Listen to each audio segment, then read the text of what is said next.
The conference room on the 42nd floor of Hargrove Medical Center smelled like recycled air and someone else's ambition. It was the kind of room where careers ended quietly, without ceremony, behind closed blinds and a plate of untouched pastries. Dr. Lena Voss, no relation, they always clarified, to the Voss family that had a wing named after them on the 3rd floor, sat alone at one end of the long table. She was 31 years old. She was wearing the same blazer she had worn to her residency interviews 6 years ago, because she had never found the time, or the reason, to buy a better one. Her hands were folded on the table, her laptop bag was at her feet. Across from her sat 3 people. Her husband, Dr. Callum Priest, chief of cardiology, did not look at her. He was studying a point somewhere near the window, as though the decision had already been made and this meeting was merely a formality he was enduring. Beside him sat Catherine Vane, the chief of medicines, a woman whose entire personality was her title. And next to Catherine was the hospital's legal counsel, a compact man named Fletcher, who had a habit of clicking his pen when he was about to say something unpleasant. Fletcher clicked his pen. "Dr. Voss," he said, "the hospital's ethics committee has completed its review of the complaint filed regarding the Hartwell case." Lena's jaw was very still. "And? We are recommending your immediate suspension pending a formal investigation. The allegation of falsified surgical notes is serious." The room did not gasp. It never does in real life. It just got quieter. "I didn't falsify anything," Lena said. Her voice was steady. She had spent 3 nights preparing for this steadiness. "The records show a discrepancy between the post-op notes filed under your credentials and the anesthesiologist's timeline," Fletcher said. "The committee has no choice but to." "The discrepancy was flagged by my husband's department," Lena said. No one moved. She looked at Callum then, the first time she had looked directly at him in 4 months, since the night she found out. He had a new haircut. He was wearing the watch she had given him for their 3rd anniversary. He still did not look at her. "It was flagged by cardiology," Fletcher said carefully, "because the patient's post-surgical cardiac event suggested a procedural error that." "The patient recovered," Lena said. "Completely. He was discharged 10 days ago. I have the discharge summary." "That's not the point, Dr. Voss." "Then what is the point?" Silence. Catherine Vane smoothed an invisible wrinkle from her sleeve. Fletcher clicked his pen again. "The point," Lena understood then with a cold, complete clarity, "was not the Hartwell case. The Hartwell case was a door. Someone had needed a door, and they had found one, and now they were walking through it." She picked up her laptop bag. She stood up. "I'll need the formal suspension notice in writing," she said, "and I'd like the ethics committee's full findings sent to my personal attorney by end of business today." Fletcher blinked. "You have an attorney?" "I do now," she said, and she walked out. The hallway outside the conference room was the long gray kind that hospital administrators favor, institutional, designed to make you feel small. Lena walked it slowly. A nurse she recognized from the surgical floor nodded at her, and then looked away too quickly, which meant the news was already moving through the building, the way bad news always does, faster than any announcement. In the elevator she allowed herself exactly 30 seconds. She pressed L for lobby. She pressed her back against the mirrored wall. She breathed in, she breathed out. She thought about the night, 8 weeks ago, when she had come home early from a double shift and found Callum's car in the driveway of their house. And inside the house, Dr. Priya Sato, the hospital's new head of research, sitting at Lena's kitchen table in Lena's robe, drinking Lena's coffee like it was the most natural thing in the world. Priya had looked at her without embarrassment. Callum had looked at her with something worse, relief, like this was a problem being solved. The elevator doors opened. Lena walked through the lobby. She did not stop at the security desk to hand in her badge, because no one had technically asked her to yet, and she had always been very precise about what she had and had not been asked to do. Outside, San Francisco was doing what it always does in March, pretending to be sunny while a cold wind came off the bay and contradicted everything. Lena sat on a concrete planter and called the one person she had decided, on the 3rd sleepless night, to call. "It happened," she said when the line picked up. "When?" said the voice on the other end. Her name was Daphne Osi, and she was not Lena's lawyer. She was something more specific than that. "About 15 minutes ago." "Good," Daphne said. "We're ready." Here is what people do not understand about a woman who says nothing. She is not accepting what is happening to her. She is measuring it. Lena had been measuring for 8 weeks. She had been measuring for longer than that if she was honest. She had been measuring since the first time Callum introduced her at a hospital gala as my wife. "She's a surgeon." In the tone a man uses when the sentence he actually wants to say is, "I married someone like me," but the version that stays in the background. She had measured the way he never remembered what floor her OR was on, despite having worked in the same building for 4 years. She had measured the way he talked over her at department meetings. Not to be cruel, she had told herself, just because he genuinely did not notice she was speaking. She had measured the year she passed her boards with the highest score in her cohort, and he had said, over dinner, "That's great, babe," and then talked about a grant he was applying for. She had measured until the measuring became data, and the data told a story she had not wanted to read. But then came Priya Sato, and the kitchen table, and the robe. And everything moved from the abstract into the specific. The specific was this: Callum and Priya had been involved for at least 14 months. Lena knew this not because Callum told her. He never told her anything she did not already know, but because Daphne had found the hotel receipts. Daphne found everything. It was what she did. Daphne Osei ran a boutique forensic consulting firm out of a glass office in the financial district. She had worked for the DOJ. She had worked for 3 Fortune 500 companies' legal teams.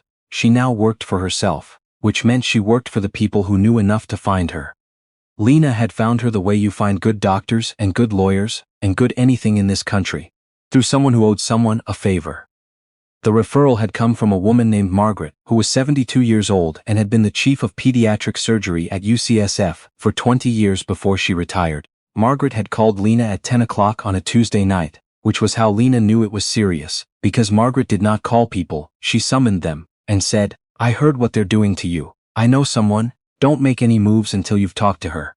Lena had not made any moves, she had waited. She had gone to work every day in that blazer, and operated on 6 patients, and attended 2 department meetings, where Callum had talked about the cardiology expansion budget, while she had sat 4 seats down and listened.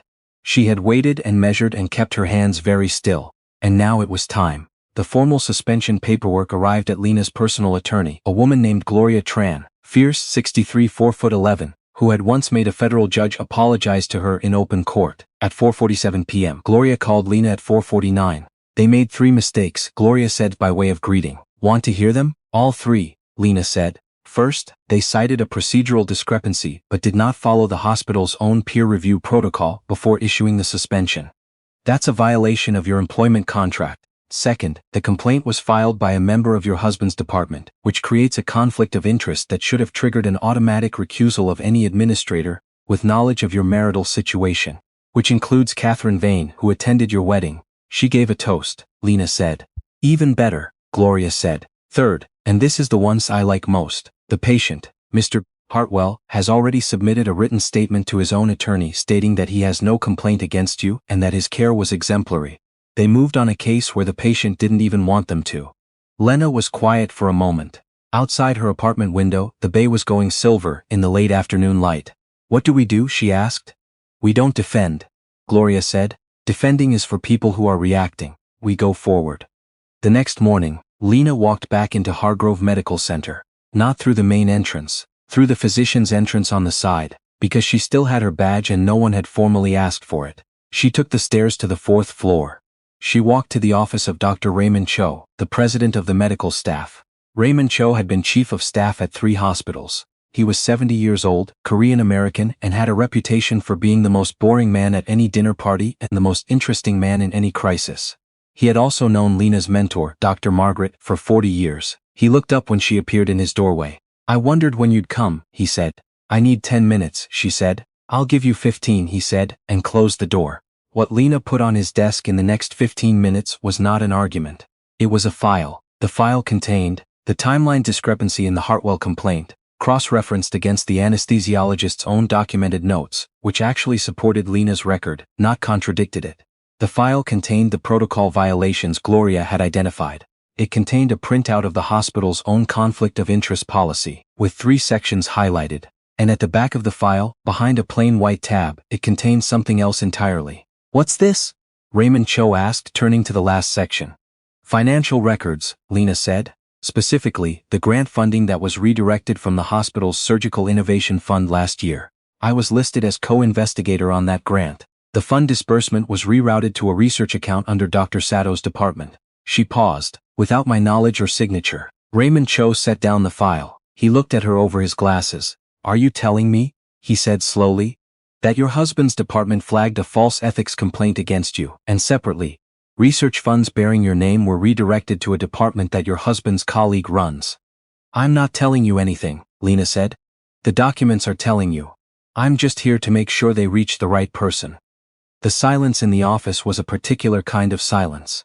The kind that happens when a very experienced person realizes the shape of a thing they have been standing too close to see. I'll need to convene an emergency session of the credentialing committee, Raymond said. I know, Lena said. I've already drafted the formal request. It's in the back of the file. She left his office. She went back down the stairs. She stopped at the first floor vending machine and bought a bag of pretzels, because she had not eaten since the previous morning, and her hands were beginning to shake. Not from fear but from the particular exhaustion of maintaining perfect composure for a very long time. She sat on a plastic chair in the hallway and ate her pretzels, alone, while somewhere above her the machinery of consequence began, slowly, to turn. It took 9 days. 9 days is very fast in hospital administration. It is the kind of speed that only happens when the documentation is irrefutable and the people responsible know it. On the 9th day, Lena received a call from Gloria. The suspension has been lifted, Gloria said, resigned it entirely. No notation in your file, no formal finding, they're treating it as a procedural error on their end. Your reinstatement is effective immediately. And, Lena said because Gloria's voice had the particular tone of a woman who was saving the best part. And Gloria said, the hospital has self-reported the grant discrepancy to its own compliance office, which means it's no longer internal. Dr. Sato's research accounts are under review. And Callum. Gloria paused. Your husband has been placed on administrative leave pending an investigation into whether any member of the cardiology department had prior knowledge of the funding irregularity before filing the ethics complaint. Lena was sitting at her kitchen table. The same table where Priya Sato had sat 4 months ago in Lena's robe. She had replaced the robe. She had replaced the coffee maker. She had not replaced the table, because the table was a good table and it was not the table's fault. Did he know? Lena asked, not angrily, just wanting the data. He knew enough, Gloria said. He knew Priya had access to the grant accounts. He knew the complaint was going to be filed. Whether he knew about the redirection specifically, Gloria paused. Does it matter? Lena thought about it. No, she said. I suppose it doesn't. There are 2 things that happened in the months after that, and both of them matter. The first thing, Lena went back to work. She walked back into Hargrove Medical Center through the main entrance, which she had not done in 11 days, and she nodded at the security desk, and she took the elevator to the surgical floor, and she scrubbed in for a 7-hour spinal reconstruction that went exactly as planned. The anesthesiologist, the same one whose timeline had exonerated her, met her eyes over the patient and gave her a small nod that said everything that needed to be said. In the weeks that followed, something shifted in the building. It was not announced, it did not appear in any memo, but it was real. The people who had looked away in the hallway began to look back. A resident she barely knew left a coffee on her oar locker with a post-it that said, "We see you." One of the senior nurses, a woman named Dolores who had been at Hargrove for 22 years, stopped her in the corridor one afternoon and said, simply, "Good." Just that. Good. The second thing was harder to explain, but Lena understood it better. She received an email, 6 weeks after her reinstatement, from a Dr. Yusuf Adeyemi. He was the chair of the Surgical Innovation Committee at a hospital system in Houston. A large one, a serious one, the kind that had research partnerships with 3 universities, and a new cardiac surgery tower that was being written about in JAMA. He had heard, through the specific network of people who hear things in medicine, about the grant that bore her name. He had read her published research. All of it, apparently. He said he was aware she might be considering her options. He said they had an opening for chief of minimally invasive surgery. He said the position came with full research autonomy, a faculty appointment, and a budget that would allow her to build the program she wanted. Lena read the email twice. Then she forwarded it to Daphne, with one line. "Did you have anything to do with this?" Daphne replied in under a minute. "I may have made sure the right people saw your publication record at the right time. The rest is you." Lena sat with that for a while. She called Dr. Margaret that evening.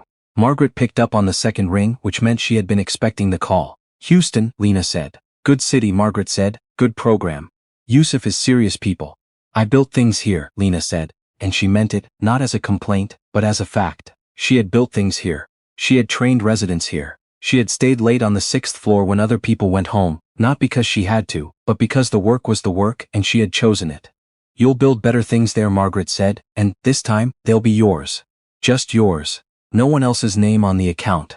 Lena thought about that. The account. The grant with her name on it that someone had treated like a line item to be moved around. The contribution no one had bothered to sign for. "Okay," she said, "that's all?" Margaret said, "That's all," Lena said. She accepted the Houston position on a Thursday. She submitted her formal resignation to Hargrove Medical Center on a Friday, which was 11.5 months after she had first met with Daphne O.C., and 4.5 months after a conference room on the 42nd floor had smelled of recycled air and someone else's ambition. The resignation letter was 4 sentences long. The last sentence was, "I am grateful for the experiences this institution has provided, and I look forward to the opportunities ahead." It was a sentence that said nothing and meant nothing and was exactly correct for the purpose it served. Gloria had approved it. Daphne had approved it. Margaret had read it and said, "Boring, perfect, send it." She sent it. What came after was not silence. It was the particular noise of an institution realizing, at the moment of departure, what it had been standing on. 3 residents sent her emails in the 48 hours after her resignation was announced. Each of them was a woman. Each of them asked, in different words, the same question. "How did you do it?" Lena answered each email personally, which took longer than it should have. She told each of them the same thing, which was not the dramatic version. Not the file on Raymond Cho's desk or the grant documents or the conference room, but the real version, which was smaller and harder to hold. She told them, "I did not accept what I was told about my own record. I kept documentation of everything. I found people who were competent and I asked for help without apology. I stayed in the room, even when they wanted me to leave." She did not add what she also believed, which was that the decision to stay in the room is not made once. It is made over and over, every morning, every time the recycled air is cold and the pastries are untouched and the person sitting across from you will not meet your eyes.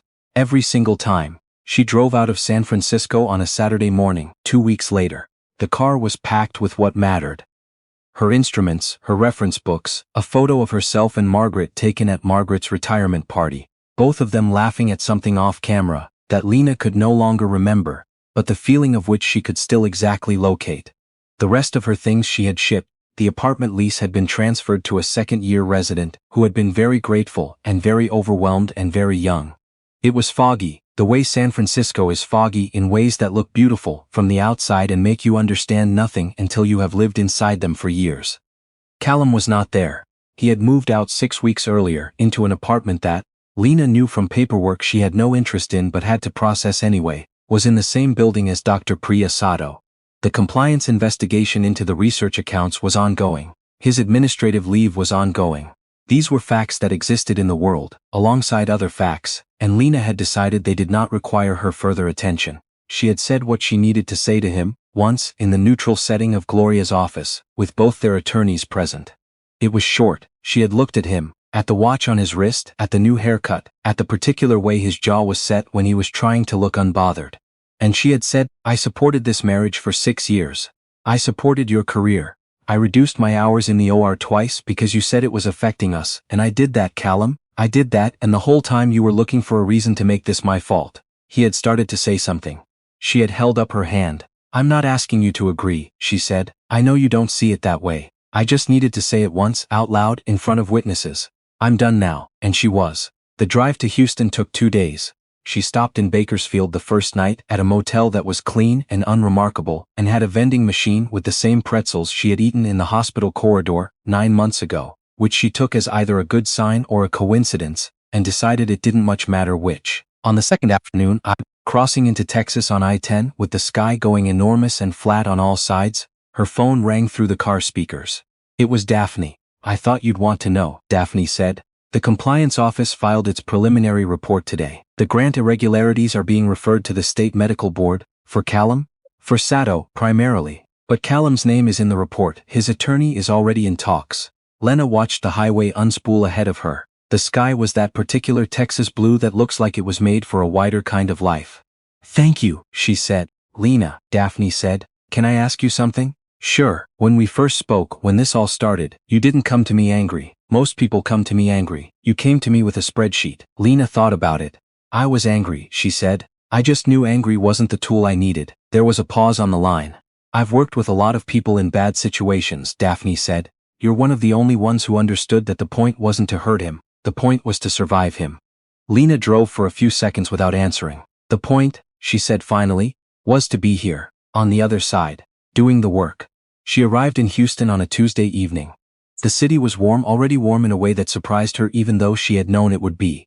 Dr. Adeyemi had arranged a temporary apartment near the medical center. Modest, high-ceilinged, with windows that looked out over a courtyard where someone had planted bougainvillea along the fence. She stood at the window for a while. No blazer. She was going to buy a new blazer. She had promised herself this. Her first day at the hospital was a Wednesday. She walked in through the main entrance. A resident she hadn't met yet held the door for her and said, "Are you the new chief?" in the slightly anxious way that residents ask questions when they already know the answer, but want to confirm they're in the presence of the person they think they're in the presence of. "I am," she said. The resident, a young man named, according to his badge, Tobias Reed, nodded like he was deciding something. "Good," he said. "We needed someone."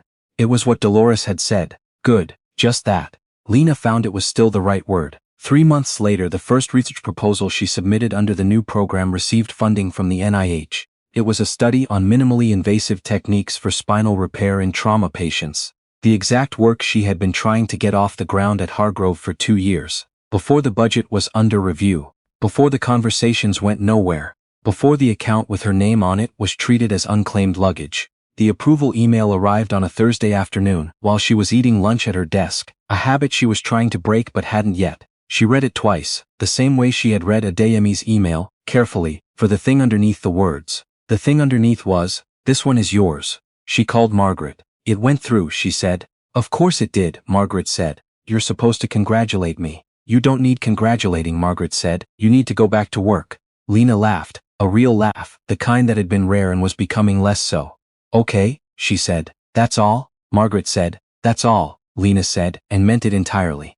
Back at Hargrove, in the months that followed her departure, the cardiology department quietly restructured. Several of the details made it into the broader professional circles in which Lena moved, not because she was tracking them, but because in medicines, as in most things, news travels. The research accounts were audited. The compliance findings were formal. Priya Sato resigned in November. Callum Priest received a formal reprimand and was required to complete an ethics training program, the kind that takes 2 weekends and settles nothing but satisfies the paperwork. He sent Lena one text, 4 months after she left San Francisco. It said, "I hope you're doing well." She read it. She did not respond. She had no unfinished business with him, and silence was not a punishment. It was just the truth. She was doing well and she did not need to tell him about it. The photo of herself and Margaret sat on her desk in the Houston office now, in the same frame. She still couldn't remember what they had been laughing at. She had decided she didn't need to. What mattered was that they had been laughing, in a room full of people who knew who they were. At the end of a career that had been entirely her own, she was building toward that. One evening in late spring, Tobias knocked on her office door with a patient file and a question about a procedure she had published on 2 years ago. They talked for 45 minutes. At the end he said, "Can I ask, how did you get this funded? The grant structure is different from anything I've seen." She explained it to him. He took notes. At the door he turned back and said, "My attending at my last rotation told me to look up your work when I started here. He said you were someone to learn from." She looked up from her desk. "Who was your attending?" she asked. He said a name she recognized. A cardiologist, someone who had been at Hargrove, briefly a few years ago, before Callum's department, before all of it. Someone who had seen her operate once on a complicated case and said nothing at the time. People see more than they say. That was the thing she had learned and kept learning. People see more than they say, and sometimes the seeing matters even when the saying comes years later. In a note to a resident, in a name mentioned in a hallway, in a door held open and a question asked. She had been seen. Even then. Even when she had felt invisible. She looked at Tobias in the doorway, with his notes, and his seriousness, and the exact particular hunger that she recognized because she had been it, once, standing in the right room for the first time, understanding she was allowed to be there. "Come back tomorrow," she said. "I'll show you the full methodology." He nodded. He left. Outside the windows of her office, Houston was doing what Houston does in May. Going green and warm and improbably alive. The bougainvillea loud and pink along the courtyard fence, the sky still holding light at 7 in the evening, as though it had been saving it. Lena turned back to her desk. The NIH file was open. The proposal for the next phase was half drafted. There was coffee, still hot, in the mug that said nothing except the name of a conference she had attended in 2019, and which she kept because it was a good mug and it was hers. She picked up her pen. She had work to do.